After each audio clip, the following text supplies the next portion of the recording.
নমস্কার, শুভ সকাল। কেমন আছো মিষ্টি মিষ্টি বন্ধুরা? প্রতিমাস ওয়ার্ল্ডে আরও একটি কুকিং ব্লগে তোমাদের সবাইকে অনেক অনেক স্বাগত। আজ আমি ছোট্ট করে খুবই অল্প সময়ের মধ্যে দেখাবো কিভাবে ঘরে আপনারা চিকেন চাপ বানাবেন। তো চিকেন চাপ বানানোর জন্য দেখতেই পাচ্ছেন আমি একটা লেগ এবং থাইয়ের সহ পিস নিয়েছি। সেটাকে ভালো করে ছুরি দিয়ে হালকা কেটে নিয়েছি যাতে ভেতরেও সমস্ত মশলাগুলো ঢোকে। তারপর ওতে আমি দিয়ে দিচ্ছি পরিমাণ মতো লবণ আর কিছুটা টক দই।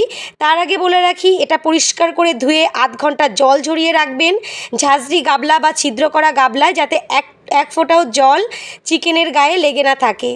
তো তারপরে লবণ আর টক দই দিয়ে খুব ভালোভাবে আমি এটাকে মাখিয়ে রাখছি। এটা কিন্তু কোনো চ্যানেল থেকে বা কোথাও থেকে কপি করা নাই, সম্পূর্ণ আমার এটা নিজস্ব রেসিপি। হয়তো অনেকের সঙ্গে নাও মিল হতে পারে, তবে আমি এভাবেই করে খাই আর খুবই ভালো লাগে। তোমরা যারা এভাবে করোনি একবার ট্রাই করে দেখতে পারো।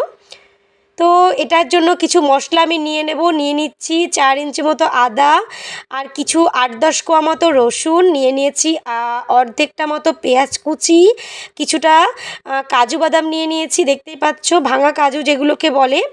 তো সেই কাজু আমি নিয়েছি কিছুটা পোস্ত, আর সবশেষে আমি নিয়ে নেব কাঁচা লঙ্কা, আর দিয়ে দেবো এতে কিছুটা পরিমাণ টক দই তো আমি ওতে ম্যারিনেট করে রেখেছি, আমি কিন্তু এতেও কিছুটা পরিমাণ টক দই দিয়ে দেব।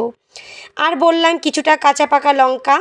তো এবারে আমি সমস্ত উপকরণগুলো খুব ভালোভাবে মিক্সিতে মিহি করে পেস্ট করে নেব। তো তারপর আমি তোমাদেরকে দেখাচ্ছি এরপরে কি করব। তো এদিকে ফ্রিজে আমার 2.5 থেকে 3 ঘন্টা মতো চিকেনটা ম্যারিনেট হয়ে গেছে। এবার ফ্রিজ থেকে বের করে নিয়ে সোজা চলে এসেছি রান্নাঘরে। এবারে এর ওপরে যে মশলাটা আমি পেস্ট করেছিলাম সেটা দিয়ে দেব এবং দিয়ে খুব ভালো করে চিকেনের সঙ্গে মাখিয়ে নেব, যাতে খুব ভালোভাবে মশলাটা চিকেনটা অ্যাবজর্ব করে।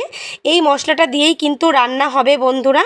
আমি জানি অনেকেই অন্যান্যভাবে করে থাকো, বাট এভাবে একবার চিকেন চাপ করে খেয়ে দেখো, একদম রেস্টুরেন্টের মতোই লাগবে, আর রেস্টুরেন্টের থেকে ভালোও লাগতে পারে। এবার এতে কিছু মশলা অ্যাড করব। প্রথমেই দিয়ে দিলাম 1/2 চা চামচ মতো গরম মশলা, তারপর দিয়ে দিলাম 1/2 চা চামচ মতো ঘরে তৈরি করে রাখা বিরিয়ানির মশলা, তারপর এতে দিয়ে দেব কিন্তু 1 চামচ মতো উঁচু কাশ্মীরি লঙ্কার গুঁড়ো, যেটা লাল করবে সেই লঙ্কার গুঁড়োটা আমি এতে দিয়ে দিলাম। এবারে খুব ভালো করে সমস্ত মশলাটা চিকেনের গায়ে মাখিয়ে নেব। মাখিয়ে এবারেই কিন্তু রান্নার প্রসেসটা আমি শুরু করে দেব। আর কিছু আমি বেরেস্তা ভেজে নেব, তার জন্য দেখো কতগুলো কুচি করে রাখা পেঁয়াজ তেলের মধ্যে ছেড়ে দিলাম। এই বেরেস্তাগুলো আমি পরে দেব, সেটা তোমাদের দেখাবো।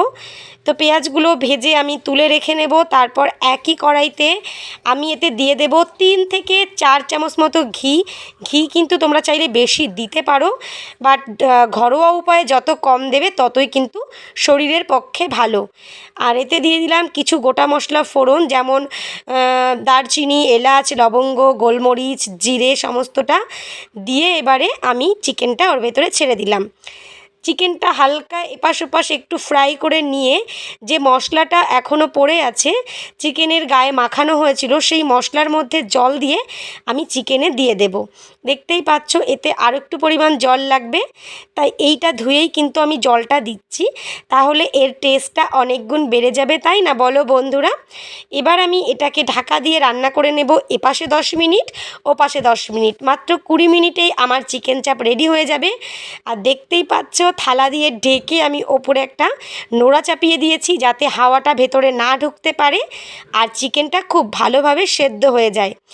চটজলদি এইভাবে ঘরে চিকেন চাপ বানিয়ে খাবে, সাথে যদি বিরিয়ানি থাকে তাহলে তো কোনো কথা হবে না, বা ফ্রাইড রাইসের সাথে খেতে পারো, পোলাওয়ের সাথে খেতে পারো, জিরা রাইস, রুটি, পরোটা সব কিছুর সঙ্গেই কিন্তু খুবই ভালো লাগে। তো ফাইনালি চিকেন চাপ রেডি হয়ে গেছে, গরম গরম ধোয়া ওঠা। এবারে এর সাইডে আমি একটু গ্রেভি নামিয়ে নেব। তো আমার এই ঘরোয়া উপায়ে অল্প সময়ে অল্প রেসিপিতে তোমাদের এই চিকেন চাপটা কেমন লাগলো আমাকে অবশ্যই তোমরা কমেন্ট করে জানাবে। যাদের ভালো লাগেনি তাও একবার ট্রাই করে দেখো, আর যাদের ভালো লেগেছে তারাও একবার ট্রাই করে দেখো। যদি ভালো না লাগে আর কখনো খাবে না, কিন্তু আমার বিশ্বাস খুব ভালো লাগবে।